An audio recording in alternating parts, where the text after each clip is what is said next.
Hello, and welcome to another episode of That Made Your List, a weekly podcast where an average, ordinary film fan, me, interviews other average, ordinary film fans.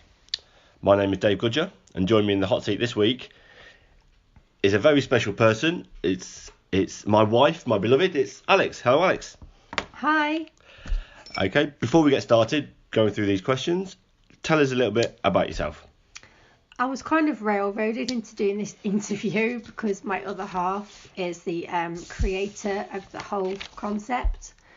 And it's taken me a while to go through a few of the answers, so I hope no one's disappointed. So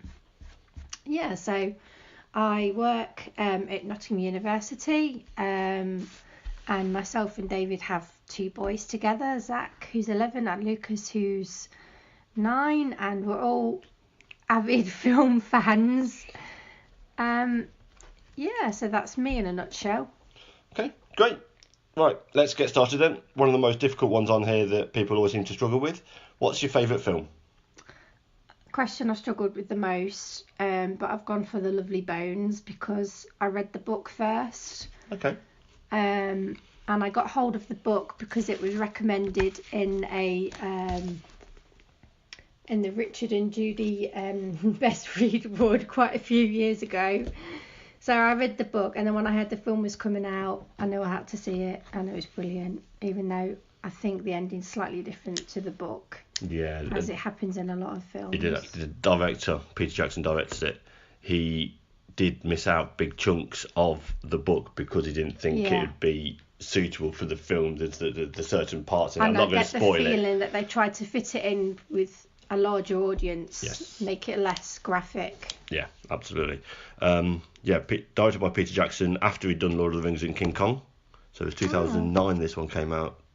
Yeah, 2009 this one came out. Obviously Mark Wahlberg in the male lead. It was due to be Ryan Gosling, but he quit before filming started because he thought he was too young to play the lead character, who was supposed to be in his 30s. Yeah, exactly. And he was only 26 at the time. So Mark Wahlberg does look quite young in the film anyway. Yeah, but yeah, he was only 26, Ryan Gosling, and he was due to be the lead but quit because he thought he was too young and it wouldn't look right on it. Oh. So, no, I've not seen it. It's like you've got have it on DVD. You've got it on DVD behind, so there's one to add to the list. Here you go. First question already, and I've got one to add to the list of films I need to watch. There you go. No, cool, good start. Moving on then. What's the last film that you watched? Greatest Showman, a couple of days ago. So I went with my mother and sister to see that film. I'd heard it was brilliant. It was their second time to see it, so I knew it must have been really good. Yeah. And they're on about seeing it a third time. I mean, I'm a Zac Efron fan anyway, so that was, and I like Hugh Jackman, so that's part of the reason why I went to see Jack it. Hugeman. But besides that, the whole theme and the idea of the concept of the film is brilliant anyway. It's got a great soundtrack. Yeah, so is it? It was very different to anything I've ever seen before. Yeah, is it musical in the way as Les Mis, where they sing everything, or is it talking song? Yes, right. There's a lot more film to it than a lot of other musicals. Yeah, I could probably sit and watch that one then, because Les Mis, where they sang everything, Les Mis is constant music. Got it made in. No, this one's not quite like that. No, that's all right. That's okay. Hugh Jackman, he can actually sing. That's really. He actually can. He started off doing, it was Oklahoma was his big break where he got filmed before he came into before he became Wolverine and went into fanboy territory. Forget that he was ever Wolverine, because when he first came on screen, that's all like a. Yeah, he didn't have the fingers this time. Yeah, claws, whatever. Sorry, getting geeky on you. No, it's doing alright. It's got over 50% on Rotten Tomatoes, which is you don't know about because you're not as geeky about films as me. It's an American film review aggregator, and they go from the scores that all the reviewers give it and give it a percentage so it's a score. proper person's it's not just one person. Well, it's one person's website, but it's loads of different reviewers, and they aggregate the score and give it to there. So it's not Rotten Tomatoes don't give it the score. It's all the different reviewers that give the score to them. 7.9 out of 10 on IMDb. So yeah, done well. It's the story of basically P.T. Barnum, isn't it? If I remember rightly. Yes. Yes. So it's his Is it his life story, or is it just him doing the? It's about his life. He starts off and he was brought up by his mum and dad who were treated very badly. They were a poor family, and it just goes through his life and shows how, like, despite all the bad things that happen to him, he makes his life good and makes something out of nothing, and cool. positive vibes. Because I know P.T. Barnum did get quite a lot of grief for exploiting the bearded lady and so on and so forth that are in his shows. Yeah. Does it look at him? Is it all sweetness and light his life, or does it focus on bad parts? No, do you know what? I with think by it? the end of the film, that is still actually the case. At the end of the film, I don't want to give away any spoilers. Spoiler alert! Spoiler alert! Oh. Go on, it's fine. To anyone who's not seen it, but I think it's still kind of the case where these people that are in his circus would still be looked down on. Right. But I liked that film because it just shows that, obviously, like, it's a bit cheesy, but humanity wins through, and it's about the pressure of being somebody that society wants you to be. But they overcome it, and with the help of this person that can see through all the... Mm-hmm. Okay, big question. How many times does Zac Efron get his shirt off? I don't think he does, actually. Oh, you must have been so disappointed. Yeah, maybe he does once or twice, I can't remember. But there is a love interest in the film, obviously. Yeah, I'm guessing that's Zendaya. Because the Zendaya's a young... It's the young trapeze artist. Yes. Yeah, she was in Spider-Man Homecoming. Did he sing? Did Zac Efron sing? Yeah, and he's quite a good Can he still singer, sing? yeah. I know he didn't sing in the first High School Musical. Jackman. He's better than Hugh Jackman. I think so. Okay, that's cool. Okay, anyway, enough about that. I don't want to talk about Zac Efron, except he should have been the young Han Solo. That would have been amazing. He should have been the young Han Solo. I'd have watched a lot more. Whole new fans into Star Wars. A lot more Star Wars. But there we go. Okay, moving on. Third question. What's your favourite action adventure film? I kind of picked two. Okay. So I picked Pirates of the Caribbean. Which one? Probably the first one. First one, the best one. Yeah, because I like Jack Sparrow, and just because it's a family film, so we can all sit down and watch it. Yep. And it's one I would pick up time and time again to watch. Cool. It's an easy watch. It is. And I just love the character in that as well. And Ocean's 11, because again, it's another one I can watch over and over again. Ocean's 11. I love that. It's all-star cast. Yeah, absolutely. Clooney, Pitt, Brad Damon, Julia Roberts, Andy Garcia, Bernie Mac, they're all in Ben it. Affleck's baby brother Casey's in it. Remake from the 60s Rat Pack with Sinatra and Dean Martin. And I've not watched the original one. Maybe I should go back and watch that. If you like the first, you probably won't be able to get through the original. It's not as... It's of a time, I'd say. Oh, it's dated. Okay. Yeah, I think so. Okay. The original Ocean 11, I love the original Ocean 11. Sorry, this one. This one, not the sequels. The third one was good. The first one was good. The third one was good. The second one was yeah. They're doing another one. Ocean's 8. Sandra Bullock is Danny Ocean's sister. Oh, okay. George Clooney's not in it, but she has a team of 8. Not a prequel. No, it's a sequel. It's in the same. Ocean's 11 happened. Sandra Bullock is George Clooney's sister.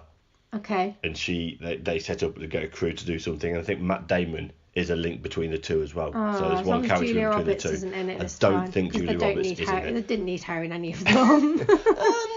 No, she was a major part of the first one because she was the girlfriend that went off to Andy Garcia. She played that link, didn't she, between it all? I think it was the second one where she played an actress who was playing herself because she looked like Julia Roberts, so she had to act as if she was Julia Roberts in the music. No, they definitely didn't get any better after Ocean's 11. No. The second time that Mark Wahlberg's been mentioned in this podcast already, he turned down the chance to be Matt Damon's role to star in the absolutely god-awful Planet of the Apes remake. Oh, that was a mistake. Yeah, but... that was a mistake. Yeah. But he's been in a lot of other good films, so he shouldn't feel... Yeah, he's done a lot for himself since New Kids on the Block. Yeah. Okay, brilliant. Moving on, what's your favourite horror film? I wouldn't say particularly it's my favourite, but it sticks in my mind forever because so it's Poltergeist, by the way, sorry. No. It's... And I know it's been around since what must have been 1980 something, 1982. And it sticks in my memory because my mum and dad were watching that film one night when that would have made me 6. And I came downstairs and they were watching this film and I refused to go back up to bed, so I watched the end of the film with them.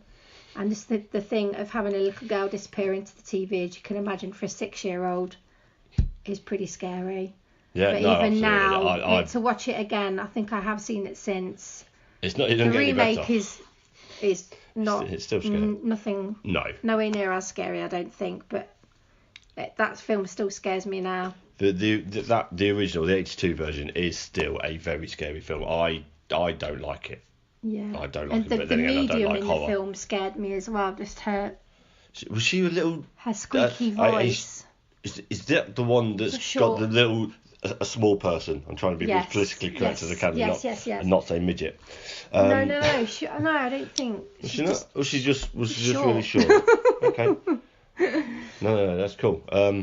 Nominated for 3 Oscars. Really? Yeah, that's surprising, isn't it? It did. It's. Did it take a lot of money as well at the time? I seem to remember it being quite a big thing. At the time, bear in mind it was 82. I think it took just over $120 million. I only go by dollars. Obviously, that was back in the days of video. Yeah. It would have been on videotape. 10 million budget, 120 plus million taken. This is all Yankee dollars, so I don't know what the UK version far more was. Money than it cost. It got nominated for best effects, best visual effects, best sound editing, and best music original score. It didn't win. It won a BAFTA for best visual effects. Yeah, which in those days that would have been amazing. The whole creepy tree coming through the room and the hand pushing through the screen. Still holds true now, really. The iconic image of her sitting in front of the white screen is still sending chills through my. But I don't like horror that much anyway. I don't like horrors. You look at me really funny. I don't like them. You quite like horror. No, I like the idea of a horror film. And exactly, I would sit down, yes, let's watch this horror film. You'll be the one to sit down and want to watch a horror. I'm like, yeah, no. And I sit down and they get 5 minutes in. And 5 minutes in, no, let's watch a Marvel film instead. Yeah. Let's watch Born Identity or something. Brilliant. Okay. What's your favourite drama? So there's lots, but I picked 8 Mile when it probably sounds a bit lame. No, good film. But I like any film that's based on a true story, and obviously it's based loosely on Eminem's or I forget what he's Marshall Mathers. Life, and I find myself just watching it. If I'm stuck for something to watch, I'll pick that up and I must have seen that 5 or 6 times. Yeah, no, it's. And like I say, it's the fact it's based on, someone's... Yeah, it's loosely based. It's why it never actually comes out and says it's his biography. And he's not a bad actor as well as a rapper. Yeah. And, to be fair. Kim Basinger plays his mum. Yeah. In it, which is in there. Brittany Murphy obviously is his girlfriend that's doing there. This one won an Oscar as well. Won an Oscar, won 13 other awards. And so on and so forth. I really enjoy it. This one. Got best original song for Lose Yourself. Yeah, I mean that's on my running playlist. Yeah, I love his music anyway, and now obviously our son Zach's quite into his music as well. God, yeah, he's 11 years old and I'm able to screen the songs he's listening to on his phone. It's not the best. No, brilliant. There was rumours a while ago of them doing a sequel to it, but I think he had. His issues. Probably issues with his ex, I shouldn't imagine. No, the issues are with him and his painkiller addictions and stuff like that, apparently. Okay. And he dropped out of music completely for a while and then come back again. But no, there was supposed to be a sequel from what I remember. He's still in the game, isn't he? I don't know what he's doing behind the scenes, but he produces a hell of a lot now. But okay, no, brilliant. First time anyone's come up with it, so it's obviously. There you go. Yeah. So what's your favourite comedy? Bridesmaids. Again, it's probably another predictable one. Not at all. No, it's the first time it's come up, so nothing predictable here. I'd heard it was supposed to be, quite a good one before I went to the cinema to see it. And I've since bought it on DVD. No, it's good. It's good. Kristen Wiig. Great cast. Yeah, Kristen Wiig, Melissa McCarthy. Yeah, it's probably Melissa Chris McCarthy's.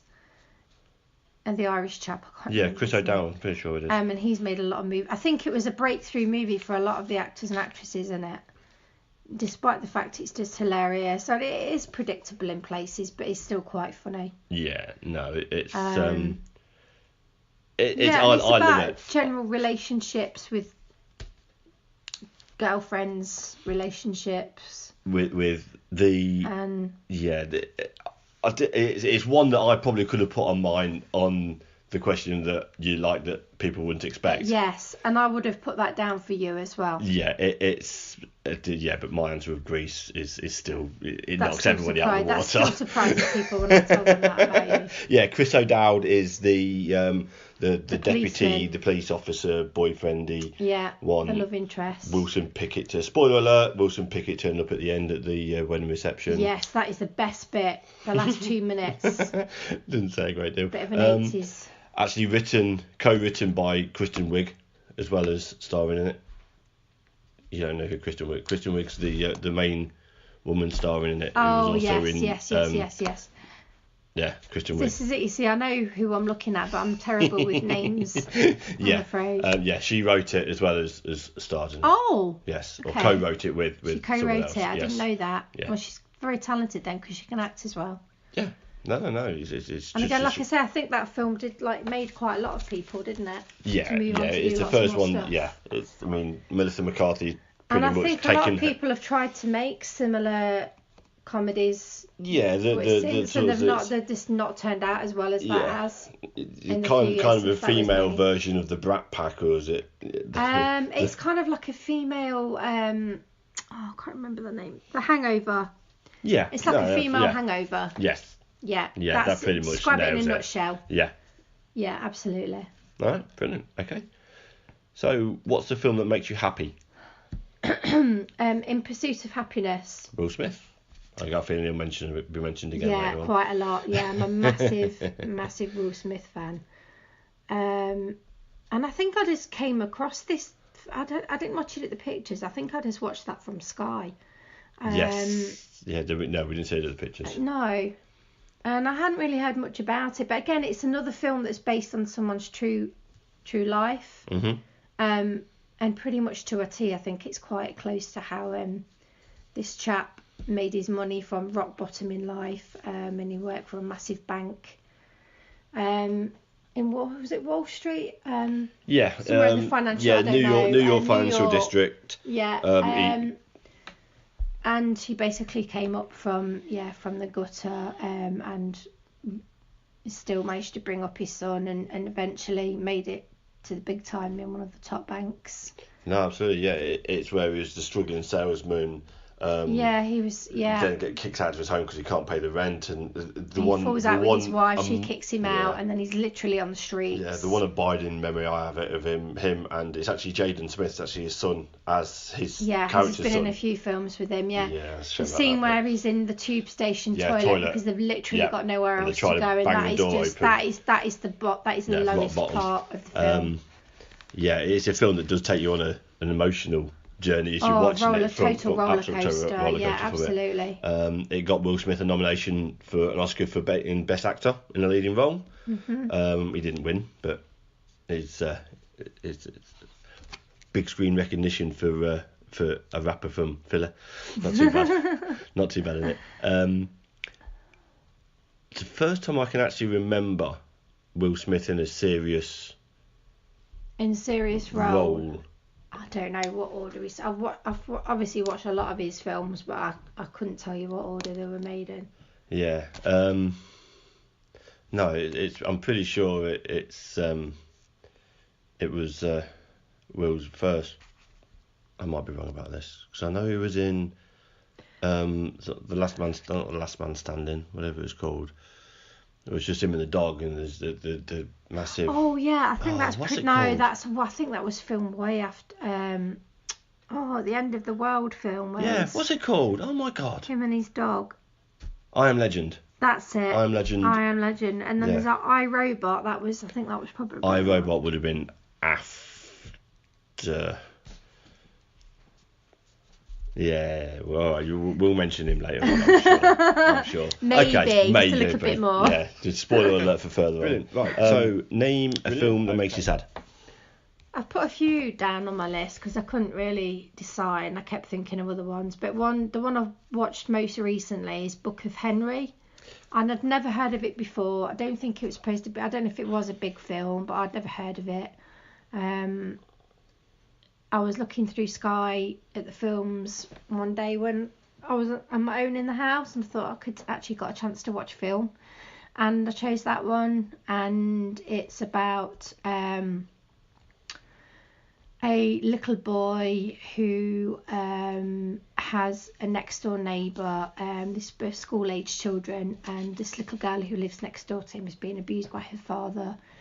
And it's all about how this young boy and his mother and his younger brother help to take this girl away from the things that she's suffering from next door. But in the midst of all that, he becomes poorly.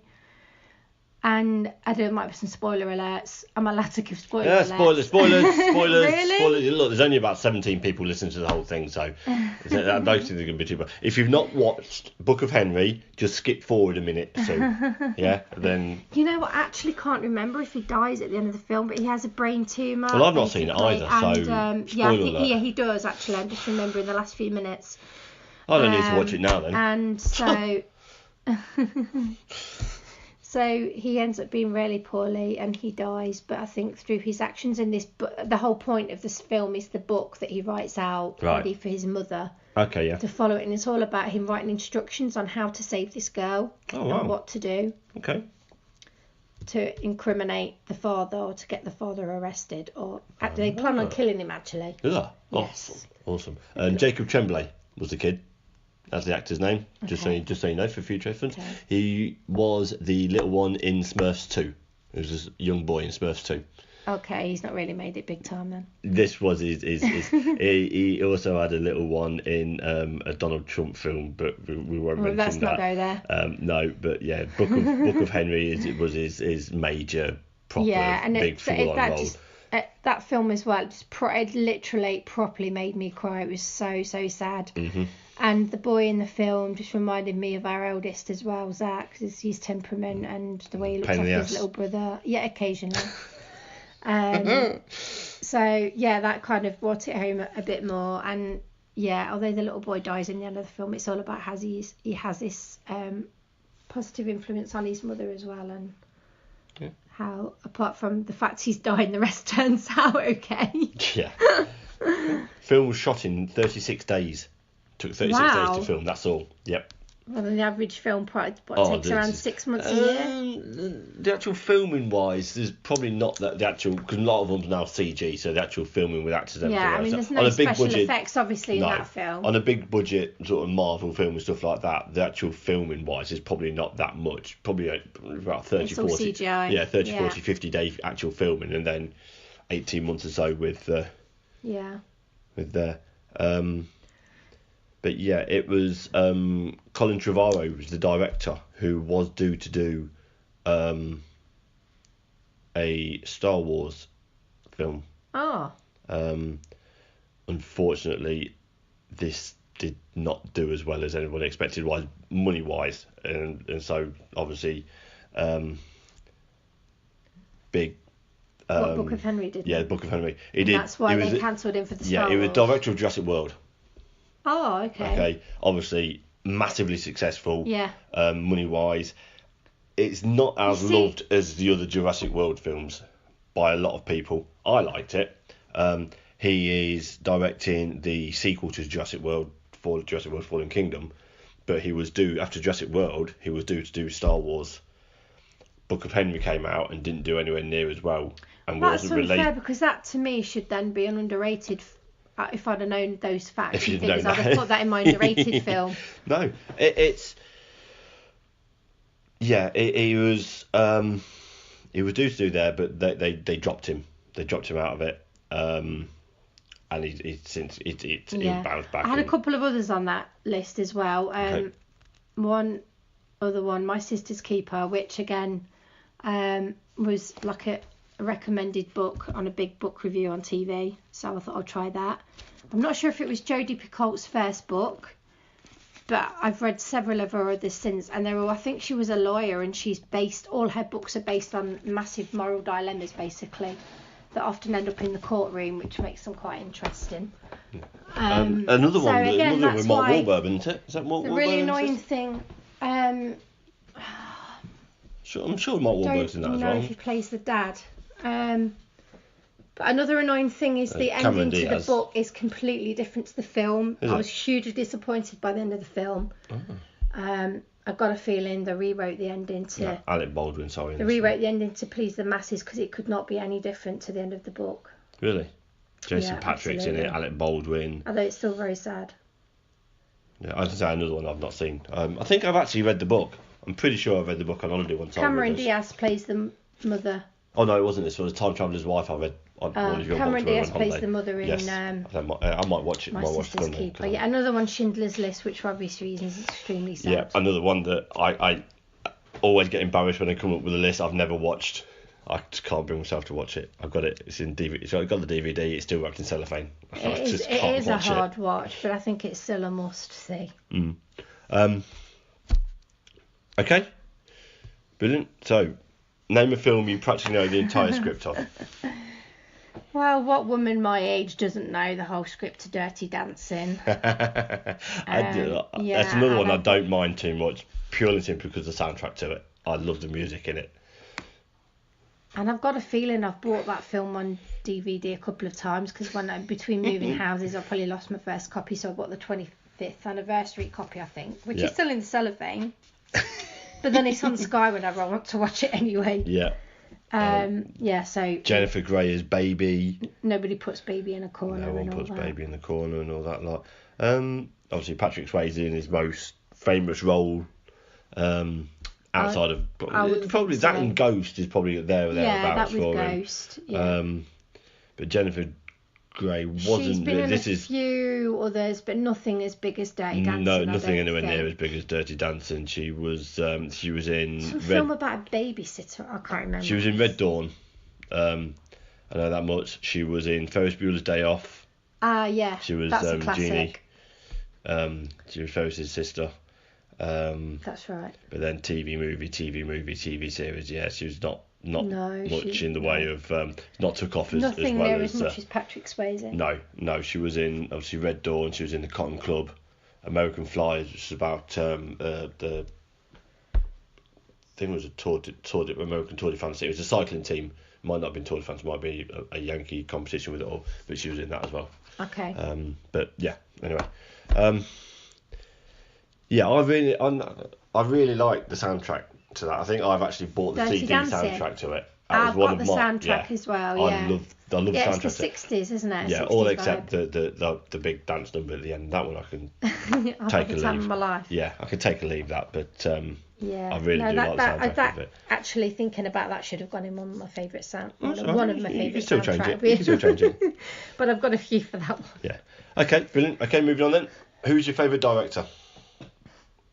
I put Steven Spielberg because looking at my list of things, I like loads of his films anyway, and there's some of his things that are so way out there and beyond all realms of possibility that I think that's probably the main appeal. Yeah. And I'm not, and to be honest, I'm not that much of a film connoisseur that I know that many directors. I just know the actual films that I like, which is good enough for me. No, absolutely. But yeah, I mean things like E.T.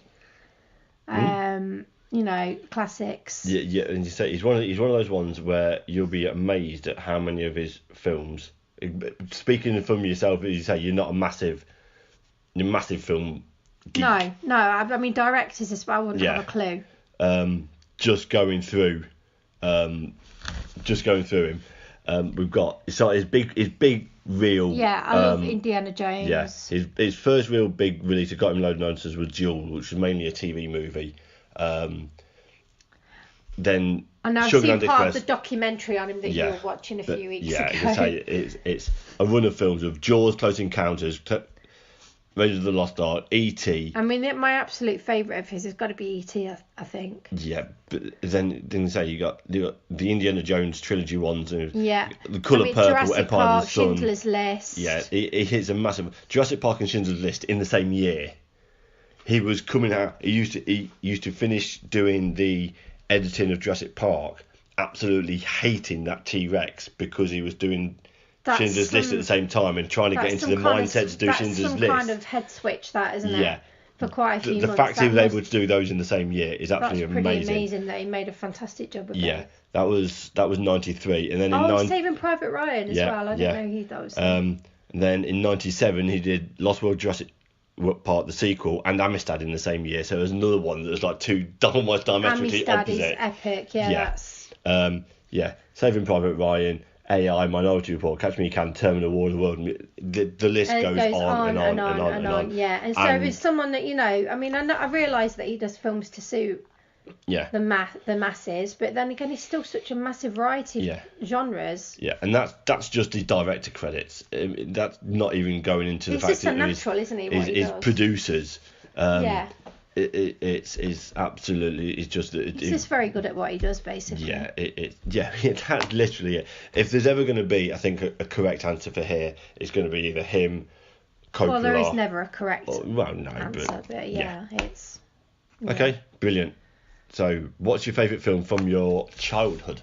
I've put a couple in there, but I think the one that sticks out in my mind, again, and one that I can watch over and over, is Ghostbusters. Cool, that was on TV tonight, actually. I've got 1984's Ghostbusters? Not the 2006. 1984, so I would have been 8. Not the 2016 girly remake. I do love that as well, but it's not nearly as good as the original. I've got memories of my brother having, it must have been his 10th birthday party, and my mum and dad obviously went to hire a video in those days. It was quite a big thing, and they hired it out on video VHS for him to watch with a few of his friends. Mm-hmm.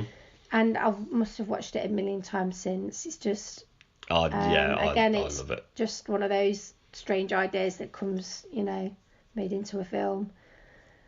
It made a star out of Dan Aykroyd, although he was. And who doesn't love the Marshmallow Man? Stay Puft Marshmallow Man.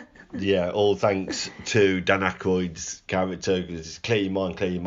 I couldn't help it. He just popped in there. And, I mean, the CGI graphics, or whatever the right word is. No, it was CG. It was. For those days, it's probably pretty up there. Nominated for an Oscar for Best Visual Effects. That year. It was nominated. Watch that again now, obviously that doesn't hold very well. There's times of it where the superimposing is quite shoddy. Yeah, but for 19. Yeah, it's what is it? It's a 24-year-old film. Yeah. 24 years old? 24? 34 years. 34-year-old film. Yeah. It's not too bad at all. And the remake's not bad either. And it won. It was nominated for Best Original Song as well for the Ghostbusters thing. Who You Gonna Call? Yes, and that was by. Anyway. Sorry, getting carried away with that. It was. Dan Aykroyd, Bill Murray. Who played Venkman? Oh God, I don't know. The Venkman was Bill Murray. With the glasses, is that Bill Murray? It was. Oh, good God Almighty! The one that's in Honey, I Shrunk the Kids. What's his name? Rick Moranis. He was the accountant. Yeah. Sigourney Weaver. Sigourney Weaver was the love interest of one of them. Yeah. She was very young in that. What's the Winston Zeddemore was the coloured guy in there. I can never remember his name. Harold Ramis. That was him. Directed by Ivan Reitman. Because I always get. I'll show you the picture. Yeah. I always get him. Yeah. And the director mixed up. I think they're the same person, but they're not. Spoiled the sequel, which wasn't very good. The sequel wasn't very good at all. The one with the ladies. That's the one after that, isn't there? Been 2 more then? There was. I love the one Ghostbusters 2.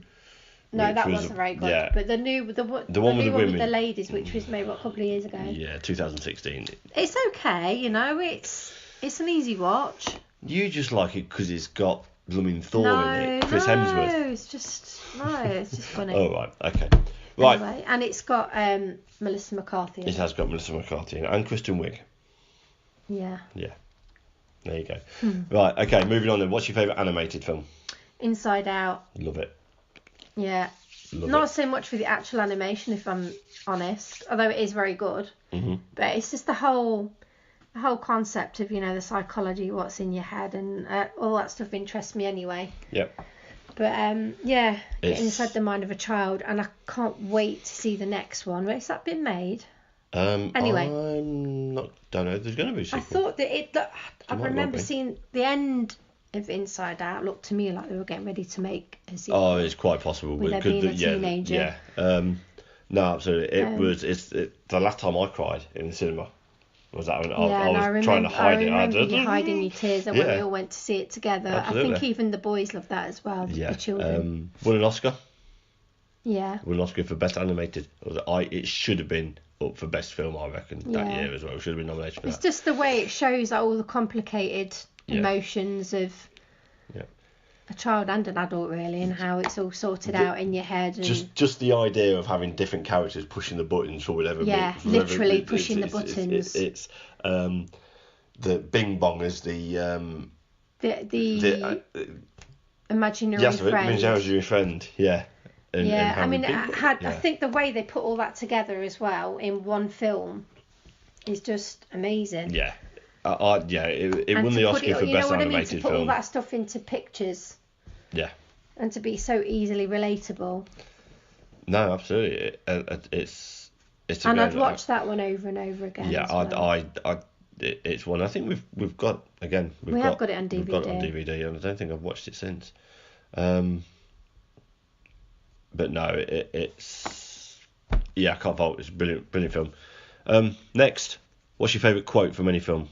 Well, I've put this one down, although I've not actually. It's probably cheating because I've not actually seen the whole film. But I saw a clip on Facebook and I thought that's a great line. I'm making him an offer he can't. Oh no. Sorry, no. I'm thinking of another film. Right, yeah. So yes, I'll make him an offer he can't refuse. Classic. Oh yeah, go ahead, make my day was the other one that came to mind. Yeah. So I'll make an offer I can't refuse. It is one of the best quotes of all time. Yeah. But it's I think it even got voted. Godfather Part 2. Is it Part 2? I think. It's in all. It's said in all three of them. It was originally in the first one. Yeah. That just sticks in my mind. I love those films anyway. Obviously, living with you, I'm going to watch those several times over. Yeah. No. Absolutely.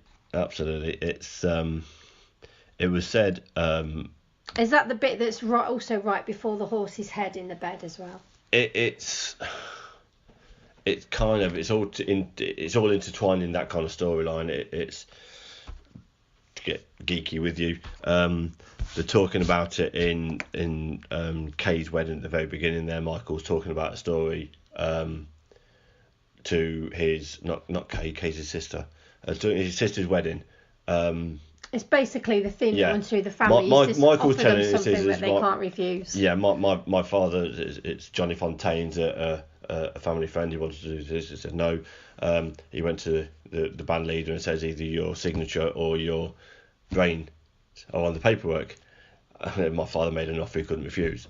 And that's the first time he said it, and then that permeates through the entire trilogy. The first film, it is. It's the first time it's in there, but it's also said in the second one, and I think even in the third one. Yeah.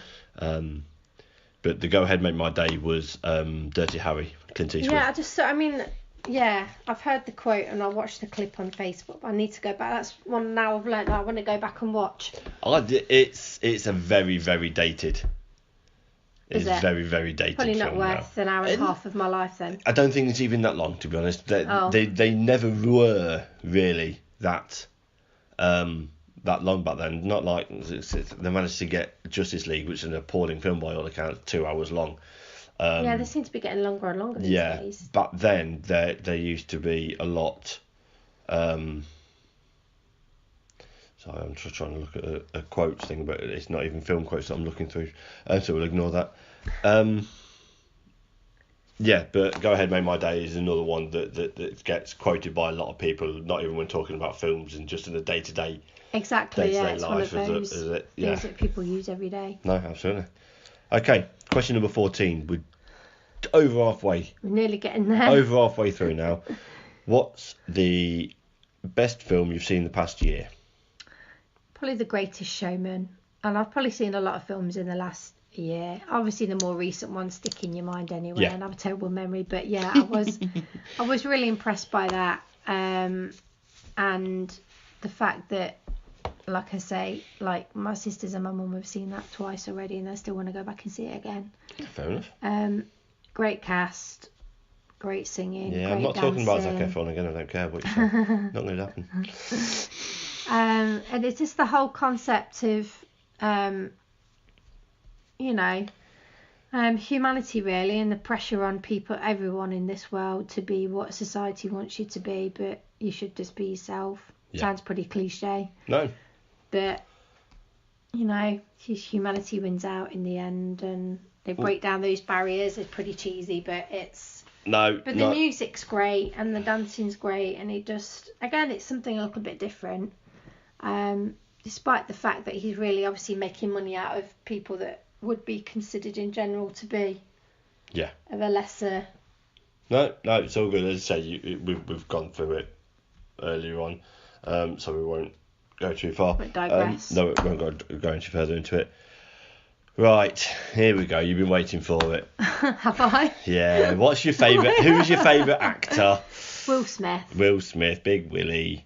Willard. His name's not William, it's Willard. So ever since I started to watch The Fresh Prince of Bel-Air, I've been a fan. But he can just turn his... I think he does a bit of directing as well, doesn't he? I don't... I'm not... Producing. Maybe he's definitely produced. He can just turn his hand to any genre as well, and he just seems to be getting better as he gets older. Yes. I don't know. I like his whole attitude towards life as well, outside of all his films. And yeah, he's a guy who... It's kind of... I think he fancies himself as a bit of a life guru as well. He knows what he can do. Yeah. He comes across, he knows what he can do and doesn't try to do what he can't. Yeah, he always fits in well with... He never tries to be... he fits in well with whatever role he's playing at the time. Yeah. Whether that be a comedian or, a serious film or... Yeah, I mean, he's done comedy, action, rom-com, all of it. He was known as being Fresh Prince. Obviously, then Bad Boys... He broke out as Bad Boys as his first action. Yeah. He was in 6 Degrees of Separation, but never really as a big one. But Bad Boys was there. Independence Day, Men in Black went through the roof. He went. Yeah, Men in Black was amazing. It's just all of his films are so easy to watch as well. He had a bit of a hiccup with Wild Wild West, which did not do well at all. And you know what? I think he admits that himself. He hates that film himself. Yeah, But I think that was the last time. With James Corden, I know he said that. Let's not mention that one. Yeah, he went through a stage. I mean, he's stopped now. I think because he realised he's quite old. He used to do the rap songs to every film he was in. No, he's too old to do Yeah, that now. he doesn't do that now. Does he notice that? Does he? Oh, okay. He used to, especially with the Bad Boys. He did the Bad Boys one. Yeah, but he was still a spring chicken. It was the Men in Black, Men in Black 2. Yeah. Enemy of State is one for, I'm pretty sure. Wild Wild West, but all the Will Smith films to go with it. Enemy of the State with Gene Hackman is a really, really good film. I'm sure I've seen that. Yeah, well, I've seen it, so if I've seen it, you've probably seen it. But then is where are we after? Yeah, I love Independence Day as well. Yeah, again, another one where the sequel's absolutely appalling. He wasn't in the sequel. But after the misstep with Wild Wild West, he got back at Legend of Bagger Vance, where he was in with Matt Damon. I think it's about the first black golf caddy he's definitely a caddy in it, or is Matt Damon the caddy? Is that a true story? I don't know. It watches as if it should be. Yeah. It's one of those ones I don't actually know if it is or not. Again, like iRobot, who directed that? Was that Steven Spielberg? I don't know. I think it was. Was it? I think it was. Oh my God. I'm on such a blank today. 2004. It's in 2004. No, directed by Alex Proyas. Oh, okay. Well, that's one of my favourite one of his anyway as well. Yeah, that's... Again, another way out there concept. Yeah, I've read books. And I've seen that film quite a few times. I've read books by sort of the writer behind it. The 3 laws of robotics is comes from a concept from the 3 Isaac rules. Asimov. Yeah, which is what the whole film is based on, obviously. Yeah, it's a classic sci-fi writer, is Isaac Asimov. He does a load of like groundbreaking stories and all. I used to read them when I was probably too young to actually understand what I was reading, but yeah. Even Shark Tale. Yeah, Shark Tale was good. Hitch. Then he started. Hitch was not so impressive, but it was Will Smith being Will Smith I Am in Legend. the film. That's amazing. Yeah, I Am Legend. Hancock doesn't get the love it should. Because I Am Legend relies solely on him as well. There's only a couple of for a majority of the time it's just him. It's just him and the dog for a while, and then obviously you see the other ones that have survived. Hancock is his superhero movie before he did Suicide Squad. That. Hancock, I love Hancock. He's with Charlize Theron, where the closer they are to each other, they start to lose their powers, and they can't be together. But so the one decides to go and live on the moon, and the other one goes to the other side of the planet, and they can be superheroes. That way they can be superheroes. They can do stuff. That's not one that would stick in my mind of his. But £7 was another heartbreaky one. After Earth 3, he made the mistake of being in a film with his son again, and Jaden Smith just cannot act. On this... Yeah, they're on an alien planet. And then his son gets ill, and it's hard about the it's not the best one. Focus, where he plays a con man, that's a great one. Is with Margot Robbie, where he's a con man and he goes in there in the sleight of hand and basically it's a American feature film version of the series Hustle. Oh, okay, right. Yeah, I'm not sure if I've seen that one. Well, we have. And then even recently, it was in Bright, the Netflix film, where it was the cop with a really bad moustache. Oh, yeah. With the guy with the orc. Yeah. But no, he's done a lot of good films, and it's a lot of them previously used to be the proper blockbuster popcorn films. Let's forget about the story. Let's just. I think watch. Maybe it was in his early days, but he's definitely evolved into a serious actor. Maybe he just picks the right roles when he's offered them. I don't know, but. No, absolutely. Brilliant. Okay. Works for me. Yeah, well, there you go. Can't say fairer than that, especially after I've not had a drink. Okay, who's your favourite actress? Oh, I struggled with this one because I don't know. This wasn't particularly anyone that stuck in my mind other than Melissa McCarthy, just because I think she's hilarious. Yeah, okay. And ever since seeing Bridesmaids, and I've watched a few of her other films since. Yeah, she's. Yeah, she's just funny. I don't know if I watched more and more of her films that I would get a bit bored because it would be a bit samey. Yeah, that's the one. That's probably the danger bit, you know. Yeah. On a serious note, I did have Jodie Foster down on my list because I love Silence of the Lambs. Mhm. She's a very good actress. Yeah. Melissa McCarthy. My problem with her is I liked her in Bridesmaids. She was very good in that. I like that film. But every other film after that, it seems she's just playing the same. Yeah, she does do much the same. It's Melissa McCarthy. We need a overweight white funny girl. She's pretty. She's pretty funny in the Ghostbusters. Yeah, but she's playing the same character. Yeah, she does play similar, I must say. Yeah. Fight ghosts instead of. Okay, maybe that was a bad choice. No. Look, under pressure, I struggled to think of that one. Not at all. Look, at the end of the day, it's your decision. It's not so bad for me to quote the films, the podcast title at you. I can't imagine there are that many films. She was in obviously Bridesmaids, This Is 40, Identity Thief, Hangover Part 3, The Heat, which is the one with Sandra Bullock, which isn't actually that bad. I like that it's one. Not that bad, but then again, I think that's more Sandra Bullock makes that than her. But possibly. Tammy, from what I remember, is more of a seriously thing, but I might be wrong. I'm sure Spy she has is not done a bad. couple of series. That's with Spy is the one with oh god, Jason Statham is the actual spy, but he can't go undercover because he's been known, so she goes in there. And who's the big woman British comedian? Miranda. She plays her assistant in it. Not seen the film, but I've seen that one. I'm sure I have. Yeah, and then you get to Ghostbusters that she was in. Good. And she's got coming up, but yeah, a couple of other ones. But no, maybe she should break into serious roles. I don't know. Yeah, I think how it goes.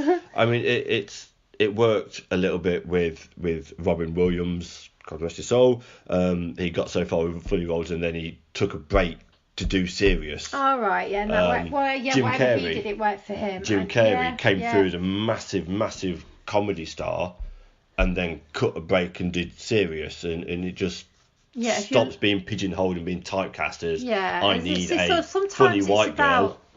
Exactly. Sometimes it's about them picking the right roles, isn't it? Yeah, no, absolutely. Okay, this could be fun. What's your most overrated movie? Flintstones. Absolute rubbish. I agree with you. Absolute. I don't know how much money it took, if that's what you're going to say. No. My only thing on there is I think everyone agrees with you. It's absolutely rubbish. I don't think it was ever actually rated.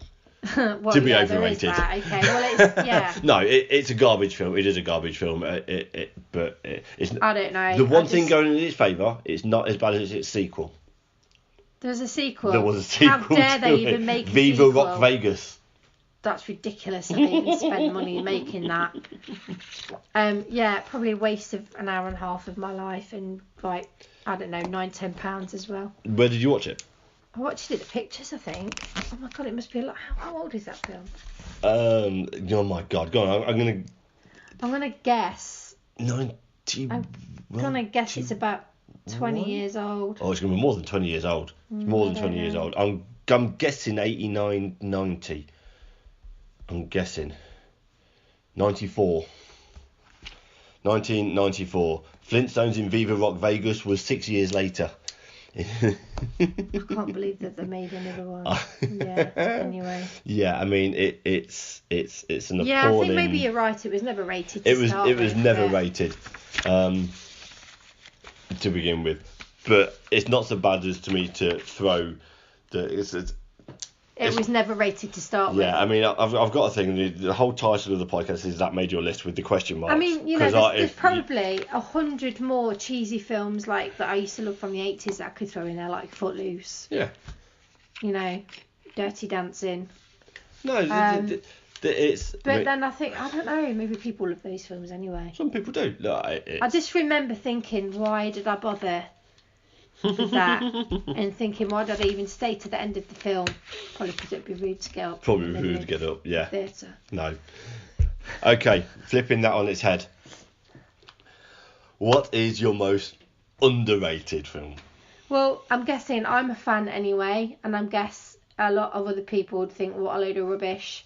Sex and the City. And I have both of the Sex and the City 2 on DVD as well. Why are you laughing at me? No, please carry on. Because I'm a fan of the TV programme, so I naturally went to watch. Well, I didn't watch it at cinema. I think I've just got them on DVD. Yeah, I mean, because I love the TV series, and I thought it would just be an extension of that, but it isn't as good as the TV series. Because I mean, occasionally I still go back and watch those on DVD. Yeah. Whereas the films, I don't seem to go back to. Okay. And it doesn't really flow from the end of the TV. Or it's supposed to, time-wise, it's supposed to carry on from the end of the last TV series. Right. But I then think I've flicked in and out. If you watch Sex and the City 2 film as well, that doesn't, none of it doesn't really flow. Yeah. No, time-wise. I've seen, I think, parts of individual episodes of the TV series. Yeah. You'd be amazed to hear I've not actually watched. I'm not a massive fan of Sex and the City. Yeah, it doesn't quite hit my demographic. There's probably times when I played it over and you didn't have any choice because you were in the room. Yeah. There were plans to make a third one, but I think two of the actresses fell out. Sarah Jessica Parker and fell out with oh Jesus! Well, Kim Cattrall. Horseface and Kim Cattrall fell out. Yeah. Yeah, big time. So no, I don't think there'll be any more. No. And I would still rather go. Although I like the film, I would still go back to the TV series more than the actual film. Okay. No problem. Right.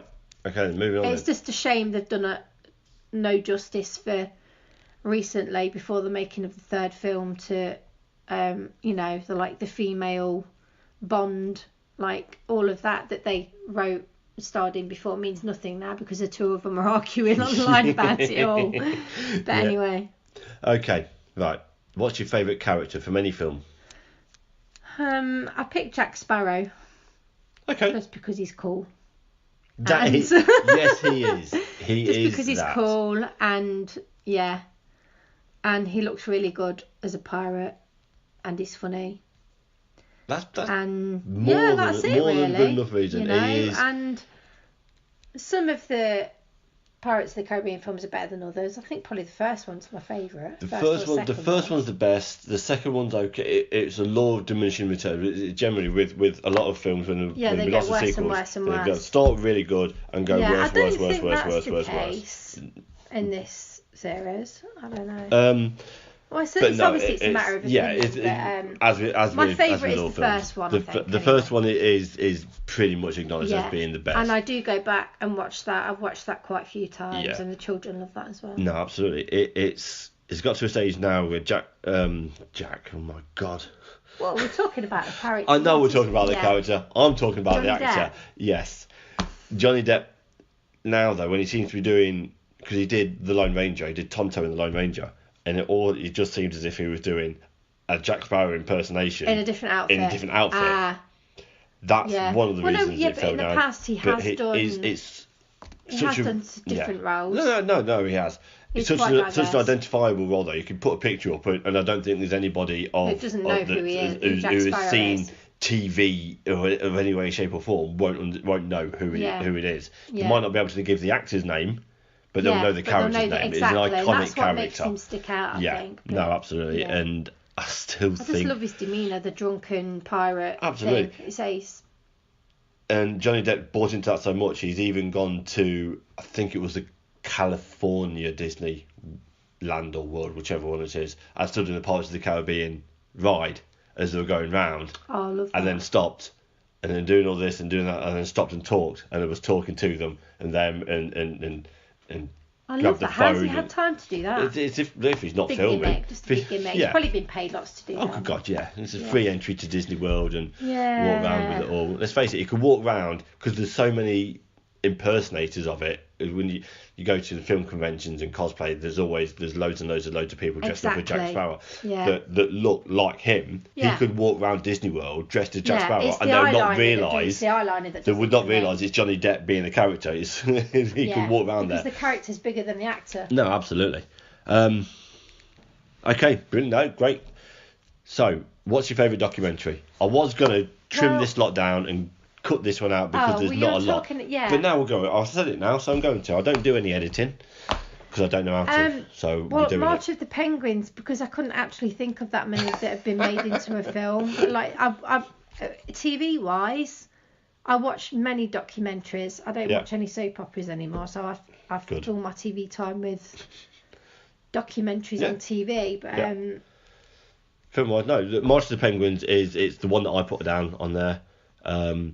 There are others that I could name. There's a couple of wrestling ones that I could name, and obviously the Spielberg one that I was talking about, the documentary, but that was more of a series. Yeah, but that wasn't that was like a 3-hour long expose but I have on watched him. A bit of that. March of the Penguins is absolutely fantastic. It is made by Morgan Freeman. Morgan Freeman could sit there, read me the phone book, and I would not interrupt him. I love it. Yeah, he's got that voice. He has got. If there's one guy I ever want to be standing above and behind me, narrating my life as I'm doing it, I want it to be him. Right. He's got that voice. He makes it. It's a brilliant one. Another one with it. I always remember the dad being left there sitting on the ice while the mum goes out to fetch food, and then he can finally go when role reversal to human. Then she comes and sits on there while he goes to get it. There's no going together. No, I'm going to feed. Now you can feed if I get back. But I like the way that the penguins do it. You know, they look after each other. They stay together, don't they? Yeah, mate for life. With other animals. No, absolutely. Okay, right, brilliant. So, question 21. We're flying through them. Name a film that you like that no one would expect. Black Panther. Yes, a Marvel film. You weren't dragged to see. All right, okay, no, I wasn't maybe you dragged were. to see. Maybe you were. Well, I just thought, why not? You were told. You were just told. thought- I'm going. I'm taking Zach. Do you and Lucas want to come along? I think they were the actual words. Yeah, so unfair, but so typical. Every time a new Marvel film comes out, that's exactly what happens every time. Yeah. Yeah, because I'm probably known in this house to not be overly keen on superhero films, but I'll watch them anyway, just so I know what's going on in my husband's and my 2 boys' lives. But it was actually really cool, and yeah, it's probably a lot more different to any other of the superhero films. Yeah, it's. I walked out of it. While it is definitely a Marvel film, it's one of the 17 films that all encompass one big storyline. There's one big bad that's overhanging it all.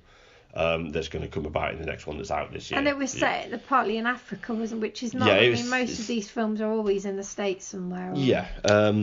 Directed by Ryan Coogler, who did Fruitville Vet Station, which you wouldn't have seen, but also Creed, the Apollo, the Rocky reboot as such. Yeah, well, that was rubbish. No. Creed was amazing. It wasn't as good as the Rocky films. Anyway. better than all but 2 of them, at the very least. But anyway, directed by him, but yeah, I walked out. I just watched a Marvel film, but it doesn't feel like it's a superhero film. And I don't know if you. I think you said the same out there. Yeah, I remember saying that when we came out of the theatre. Yeah. Yeah, I can't even remember the reasons why. Really, it was different to most of the other superhero films. But I know I came out and said that I really enjoyed it. Yeah. So the people that I work with said that some of them didn't like it. Because it didn't feel like a superhero movie. That I did like it. It's made an absolute boatload of money. Yeah, I bet. Absolute I can understand that, yeah. Boatload of money. Its budget was only $200 million. Oh, so it should be absolutely excellent with the budget. It like has that. Anyway, taken, there'll be no reason for it not to be top notch with that budget. It took on its opening weekend $202 million. That's just America. That's not taking into account anywhere else. Yeah. It's grossed over $1 billion. There you go. Worldwide Speculate now. To accumulate. It's made its money back. I really, really like it. Yeah, I do. I wouldn't go and reach for it on DVD anytime soon, but I would probably watch it if it was already on. It's when not. The time comes. It will. Going to need a new shelf soon. Yes, it will be on the superhero. The superhero shelf. The superhero shelf that I've got them all up there. Yeah, I squeeze my few DVDs into the little corner. No, you've got some down here as well. I have like quarter of one shelf out of 1, 2, 3, about 10 shelves. Anyway. Yeah. All right, brilliant. So, going back to normal films as such, what's your favourite classic film? Probably quite a few I could think of, but I put The Godfather because again that's another one that I would go back and watch over and over. I don't know if I prefer part 1 or part 2. Probably part 2 because the story gets going a bit more in that. Obviously you're a fan, Dave, so I've watched that several times. But I seem to remember watching. I'm sure my parents must have watched it when I was younger, and that's when I first watched it. But don't remember much of it until more recent years. Yeah. And you can believe half that stuff happening as well in it's in these 1972, made in 1972. Obviously, Marlon Brando although he's really well known. And is it true he actually had cotton wool in his mouth to make him sound like that? Yeah, in his cheeks to give him the. I don't know if it's actually true. I've heard it is. I like to believe it was. I know they took the mickey out of him on one of the. I think it might actually been Robin Hood Men in Tights. They took the mickey out of the fact because he was there and he couldn't believe it. Yeah. So yeah, he's there and he then takes cotton wool down and he can talk properly then. True. Yeah. But despite the fact it's such a long film as well, obviously all 3 parts are quite long. You don't notice how long that they are as well, and you could that story could go on forever, really, couldn't it? Follow the family through generations. Yeah, it could do. I mean, there must still be families out there in Sicily, and it like. Oh, there is. I'm sure there is. The mafia exists, although the word mafia is never mentioned. Well, of course it's not. No, you can't get. No, it's literally, it's not mentioned in the film. It's a film about the Italian crimes. It's about the mafia. Yeah. But the word mafia is never. Well, no. it's not mentioned at all. No. Yeah, it's 2 hours 55 minutes long, part 1. Yeah. But again, like I say, it's not. You wouldn't. Some films you think, oh, is that really that long? But you don't even notice with The Godfather, I don't think. Directed by Francis Ford Coppola.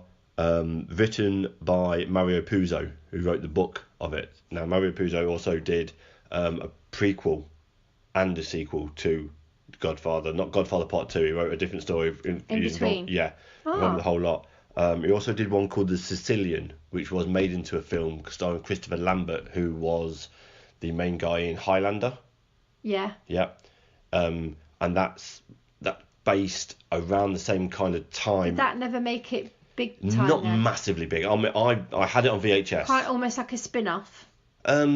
Yeah, kind of. Let me just check when it was done because it's going to bug me. But it was Christopher Lambert. Maybe that'd be one to add to this to watch then. Have you seen it? Yeah, I had it on. Oh my God, no, I can't even spell out Sicilian now, so I'll go Lambert. It's getting late, right? Yeah, Christopher Lambert. There we go. It was him. But it's based all around a sort of a civil war thing in Sicily, and it's going on at the same time as the Godfather film is going on in America. Same era, yeah. So it's all set in the same era. I'm going to find it. Sorry, this is not very good for a podcast. Come on. Oh, it's not in the 90s. Let's go back down this way, all the way down here. The Sicilian, 1987 was the Sicilian. But yeah, it's not seen that.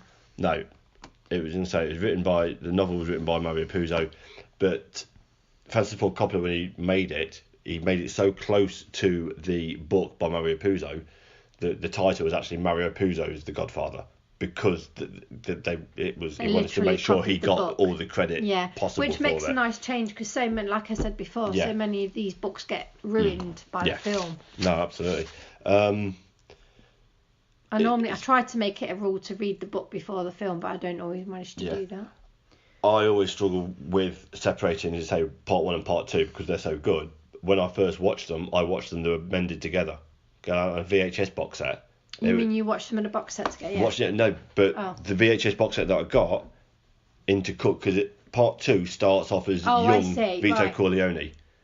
That's where part 2 starts with it. But the VHS that I had it in timeline order. So you start with young Vito to teenage Vito to young adult, and then goes into that. So you got parts of 2 on the intercut with parts of the first film. Oh, that's not right. But I didn't know any different until I bought it on DVD. Yeah, right. And then I watched the first part as part 1 and part 2 as part 2. Otherwise you don't understand, Yeah, but anyway, that's good. Okay, moving on then. What's the film with the best soundtrack?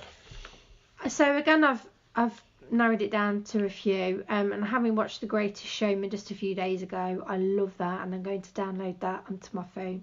Okay. Very soon. Okay.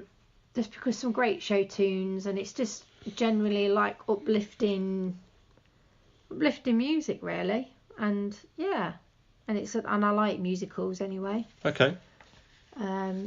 Fantastic. So what else was on there? You had a few. What was the? The other two. Save the Last Dance, just because I like my 90s hip hop. 90s hip hop Absolutely. Because that's just generally my style, and it's kind of from my like teenage, early 20s era, I suppose. Mm-hmm. And there's some lovely songs on that. Yep. Ballads and like hip hop as well at the same time. Yeah. And I like the film anyway. Okay.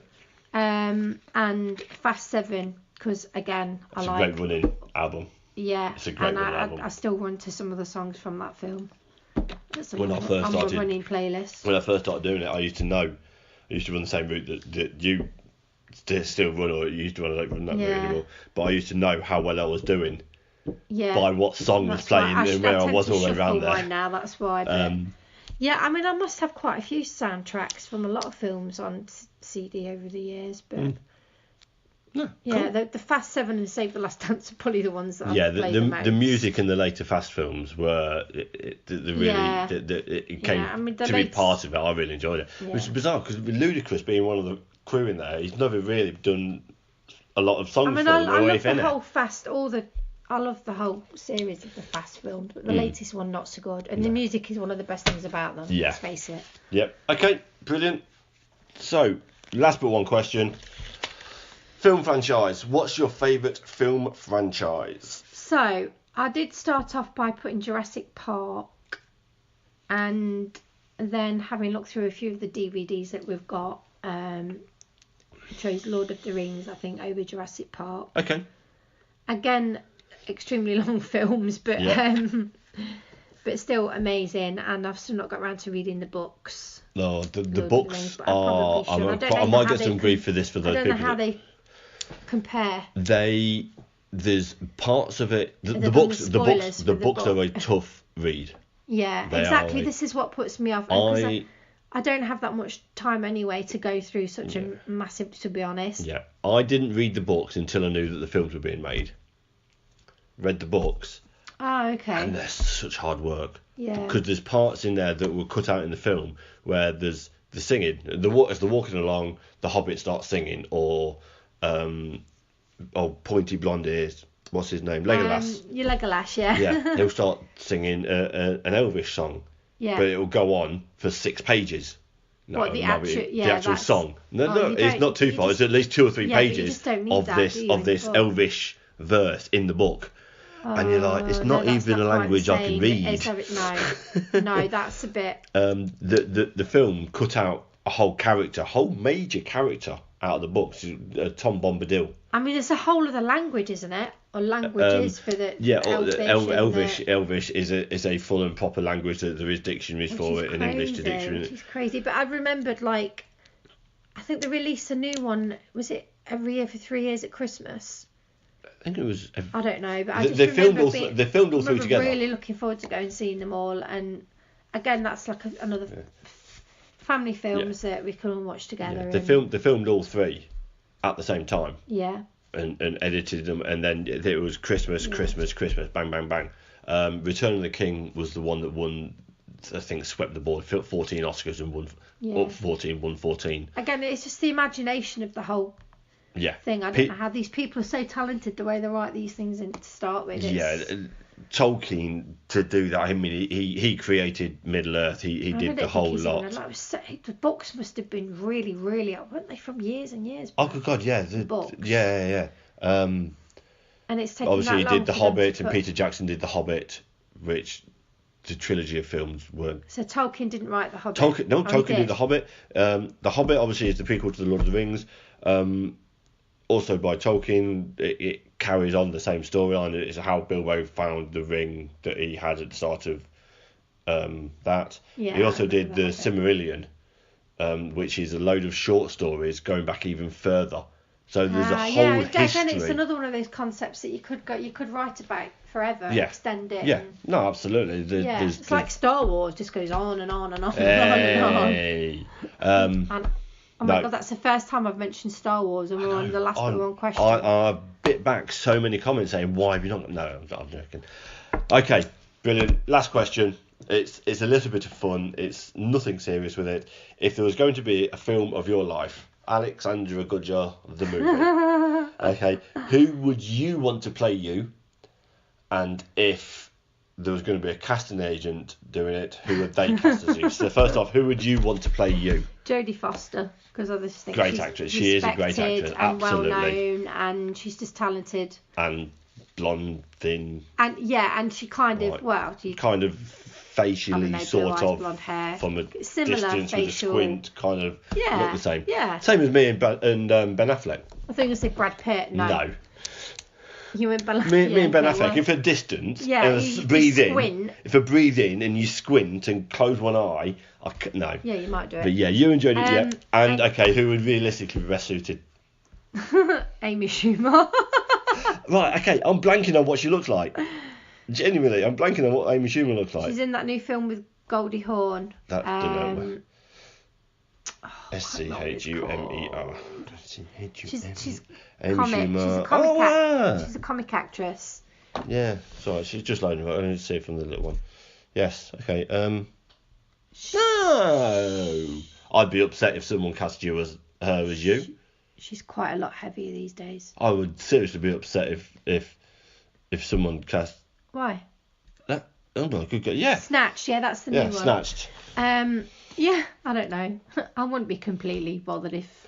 Yeah, you'd just be happy taking the royalties for having a film with your wife being made. She's funny woman, so I'll take that. And we are done. Thank you once again to this week's guest, Alex, my beloved wife. Thank you for being held hostage. And now I've done it. Now you've done it. Just to remind you guys, we are on iTunes as well as Stitcher and Podbean, so please subscribe, rate and review us. It really does help, because if I get a certain amount of reviews on iTunes, I can actually see how many people are listening to me. Because at the minute, I'm just guessing.